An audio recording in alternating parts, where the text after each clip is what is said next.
Hello, can you hear me? You've got to hold in the microphone. So if you can't hear at any time because I'm dropping the microphone, then you sort of shout out, Mike, or something like that. Okay. I've got 15 minutes. I was to talk about planning, so that's what I'm going to talk about. I'm going to do 5 minutes on the history of planning, if I possibly can, and then 5 minutes on planning for agriculture, rural land, and 5 minutes on housing, if it can be done. History of planning. Up until about 1920, there was no such thing as town and country planning. There was just town planning, and that was basically concerned with sanitation and so forth. Why did planning come about then? There was one main reason: the motor car. The motor car that meant that people could travel anywhere, they could build anywhere, they could commute. In the words of one planner, it turned the whole of Britain into one big potential building site. And so, shock horror, people did start building everywhere. This was at the same time as land, which had previously been held by about 4,000 aristocrats. Because of the Liberal government, their tax reforms, land, about 25% of land changed hands, and a lot of it got subdivided.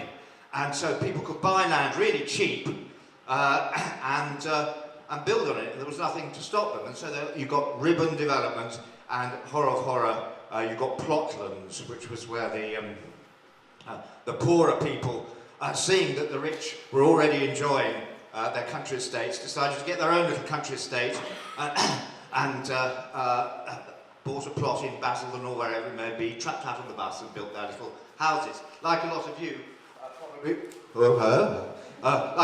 probably want to do now. This was anathema to the great and the good of England, who immediately formed the Council for Protection of Rural England and pushed through the 1947 Planning Act in order to protect England from the shackery that was invading all the hills. That's what we still got today. We still live, it's now called the 1990 Act, but it was basically the 1947 Act. We do have a lot to thank for this act. In fact, it stopped all manner of atrocities occurring in the countryside which none of us would support. But the main thing that this act, aside from protecting the countryside, or half protecting it, what it also did was create a scarcity of building land. And a scarcity means a price rise. A price rise means that a monopoly gets created. And so what we see now is... do you want to change it? Sorry. Can everybody hear me now? Okay. What this created was a monopoly. They should be made square. What this created was a monopoly whereby building land was allocated for a few small places in the development plans, and building companies and developers target that land long before any of us see it. They buy options on farmland. They come up to farm and say, look, you'll probably get allocated for planning permission in 5-10 years' time. Here's 20 grand now, and we'll give you a couple of million if it actually gets allocated. And then they go to the planners and lobby for it to be allocated. And the whole thing is just it's an invitation for corruption. It means that nobody who wants to build their own house has easy access to land other than windfall sites. It's not like this in other countries. In Germany and Austria, a certain amount of land is allocated for self-build. But what it means is that anybody who wants to build their own house, and particularly wants to build a low-impact house or an eco house, or wants a bit of access to land, they are not provided for by the planning system. To my mind, the object of the planning system should be to provide for people's needs whilst protecting the environment. It doesn't do either very well, and that is one of the reasons why people are here today, probably. I'm now going to look at first the opportunities that there are. And first, and things are changing all the time, although we've still got the basic system, things are changing. With the Tory government, or coalition as it's supposed to be, of the last 4 years, there have been quite a lot of changes.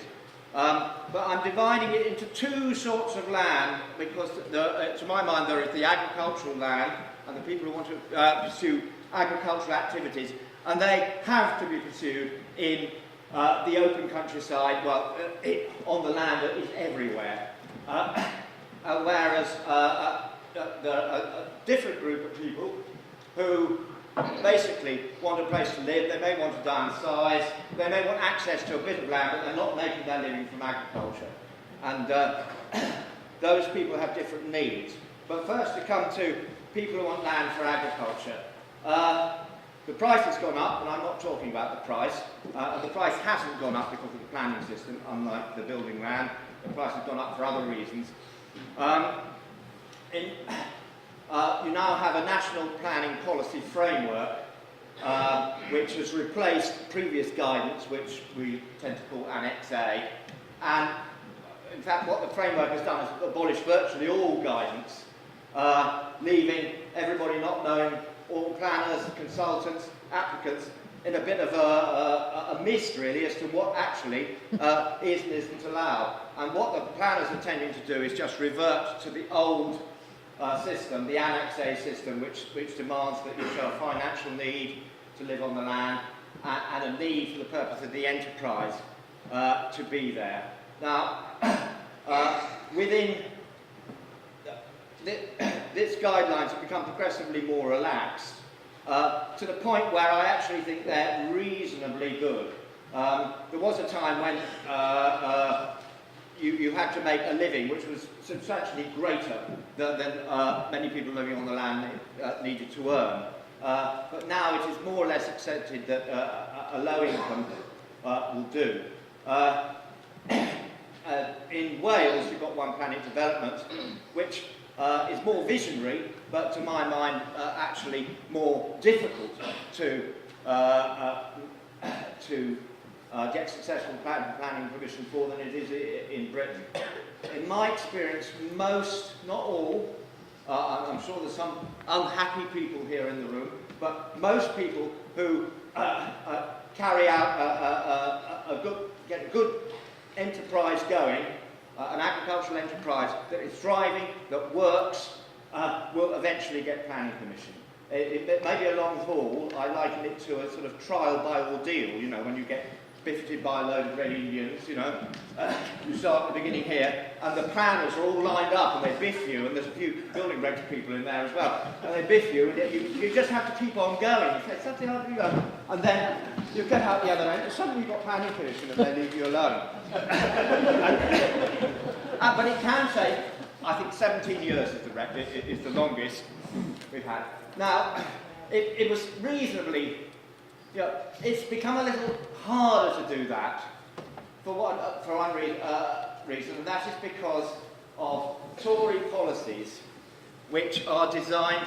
What the Tories want to do, basically they're coming from the sort of Adam Smith camp, and actually they'd like to abolish planning completely, but they know they can't quite get away with that because a lot of their votes are in the sort of, you know, Tory, old start Tory, conserve England. These guys aren't conservatives at all. They're hardline radicals in the Thatcherite sense, and they'd actually like to abolish planning altogether, but they can't. So they're gradually relaxing the guidance, which is good for low-impact people, but it's also good for high-impact people. But at the same time, largely because they hate gypsies, they are hotting up on enforcement. And there's several measures of enforcement which have been brought in which make it rather more difficult for smallholders to move on first and apply later. I mean, our motto was always, it's easier to get forgiveness than permission. But it's gradually getting a little bit harder for a number of reasons. Certificates of lawful use, which I haven't got time to go into in detail, but maybe there are questions. have become harder to get. They're trying to push through a measure saying that if you put it up already on your land, like the living there, and putting in a retrospective application for retrospective permission, that you will that will weigh against you in the way they make their decisions, and that hasn't come in first yet. Hopefully it won't come in before May, and hopefully in May a different bunch will get there, but I'm not very optimistic about that. But we shall see. But all the time they've been putting the screws on enforcements. They've been subsidising, whereas the rest of the planning system has been drained of funding. Huge, well, fairly substantial amounts of funding have been given to the enforcement sectors of the planning department. More so in London, in fact, where there's a massive campaign to get people out of sheds, what they call beds in sheds. Most of these people are called being immigrants, so it's a dual thing. They also get illegal immigrants. That's a bit of a diversion. So that's the situation, is that the guidance for people who want to land for agriculture, the guidance is getting easier, but the enforcement's getting harder. And you have to weigh up whether it's really the right moment to move on or not before applying. You have to be a bit more careful in that. In some ways, I've become a bit more accepting of the system of assessing agricultural applications, because for the last 12 years I've been running a phone line offering free advice to people with planning problems, and I get a lot of people who have got a spot of land in the middle of nowhere. They often say it's in the middle of nowhere, and are applying for permission to put a house there. And to my mind, actually, in this case, the planning system is right. It is not the right place to put a house. The level of agriculture that they're trying to achieve is, on the sort of 2 goats and a veg patch level, something you could do in an allotment or a backyard, or one of those old council houses that have a decent amount of land behind. And so when I get those people, I try to discourage them and say, well, is this really, what is your justification for driving backwards and forwards, because your money is coming from the town. It's not coming from the land that you're living on. That's not to say those people haven't got a reasonable demand, because their needs are not being met by the planning system. Their needs are for a low-impact house, usually an eco house, but in a place that is reasonably well linked to a settlement, well, it's next to a settlement, and enables them to use all the facilities that a settlement offers, like schools and shops and public transport and so forth. Otherwise, they're just doing exactly what the planning system was designed to prevent, which is people driving around madly so they can have a view, which of course they all eventually spoil by driving around and building on it. And what is the solution for those people? I say those people, but some of you will be those people. When I get a bit older, I might be one of those people. And what you need is a place on the edge of a village with access to a bit of land. And this is not provided for in the planning system at the moment. Could it be? Well, it could be, and it should be. And there is an appeal system which could effectively do that. What I would like to see, and for some reason never happens, or it hasn't happened since Hopperton Housing project back in 1995 or so, is for people to occupy, or at least put in permission for, a development of, say, 8 dwellings on the edge of a village, decent-sized village with a few facilities in, plus a bit of land. Now, that land, you can buy, whereas buying building land or buying land next to Bristol or London or Totnes probably, has what they call hope value, i.e. the price, even if it isn't allocated for building, the hope value that it might be pulls the price up to something which is unaffordable for the likes of us. But That's not the case on the edge of villages. You can buy land on the edge of villages, but outside the development zone, for often for agricultural prices or a little more. And so you could get, say, 7 acres of land for 80,000 quid, something like that, which is a lot for agricultural land. But if you divide that into 6 or 7 or 8 holding little residences, it becomes relatively cheap, far cheaper than what the planning system has to offer. The best way of approaching that would be to, I think, to move on in caravans, because it's a bit risky building houses, but nice caravans. Wooden caravans that could possibly be, built on a bit. The definition of a caravan is pretty flexible and it's quite big. A caravan is 60 foot by 20 foot by 10 foot to the ceiling, which is a bit bizarre because you can imagine you could have a steeple above the ceiling. To move on and put it and divide the land so that actual plots people have got are quite small, but you've got an area of land which is collectively owned by the trust or the cooperative or whatever it may be. And that land can either be managed collectively by everybody, or bits of it could be leased to the people in the houses. And the advantage of that is that the land will remain agricultural. You can't build on it. And it's not a cartilage, it's not part of somebody's garden. So that's much more acceptable to planners and other villagers. You're meeting the density targets that the local authority will have.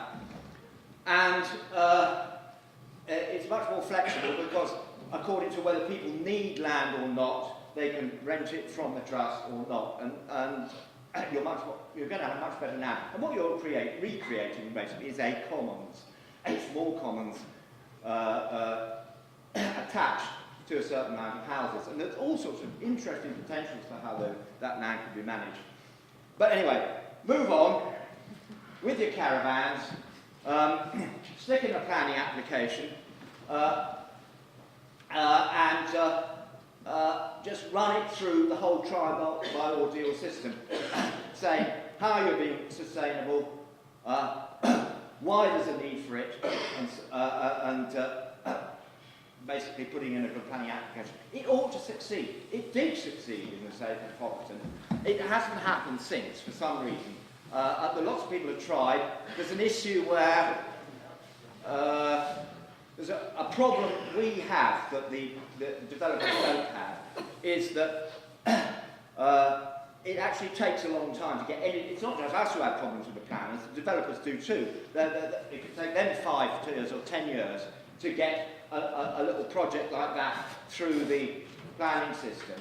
But they're happy to do that. They've got lots of them running through, and then they don't need committed people. If their architect or their planning consultant decides to emigrate to New Zealand, it doesn't matter, they hire another one.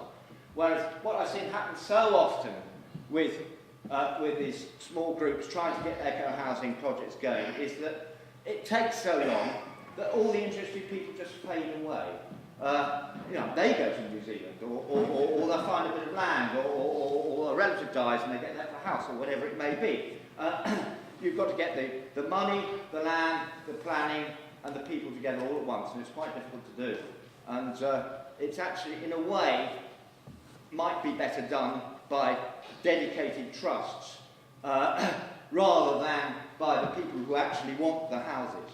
That's another way of doing it. That is the way that the Ecological Land Co-op did it, but that was for small holdings out in the countryside. But that was a group who actually got the land, got the planning permission, and then found the people to live there. That's another way through. Moving on, as I say, in caravans is a bit dicier than it was, because enforcement isn't that much easier than it was. So maybe moving on isn't such a good idea now, whereas I definitely used to think it was. The other thing about caravans is that they don't attract building regulations. And for some of us who want to build our low impact houses, we want, some people who like to build passive houses that are all got the right U values and not a bit of air can go in and out without being decontaminated, all that sort of stuff. And that's fine, planners love that. People like me who actually prefer living in a kind of tent with a warm cupboard in the middle of it. Don't pass building regs. But the wonderful thing about caravans is that they're as big as a house, or big as a small house. You can sometimes have two of them. And the definition is really flexible. And I mean, if you want to see the most uncaravan-like caravan in your life, go and see Nick Smelgar's caravan up near Salisbury Way. It's about as long as this room. And in order to make the caravan, you have to saw it in half. But once he saw it in half, and then got because it was basically a house, but he sawed it in half. He got a bill from the contractor to say that the contractor could move it away and then move it back if it was necessary, and so that became a caravan. And so, what my vision for the sort of people who don't want to make their their living from actually tilling the soil, etc., is a low-impact eco-mobile home park with wooden caravans that look remarkably similar to nice houses. All in a beautiful setting and with everybody with access to a few acres of land around them and next to a village, not in the middle of nowhere. That's it, yeah.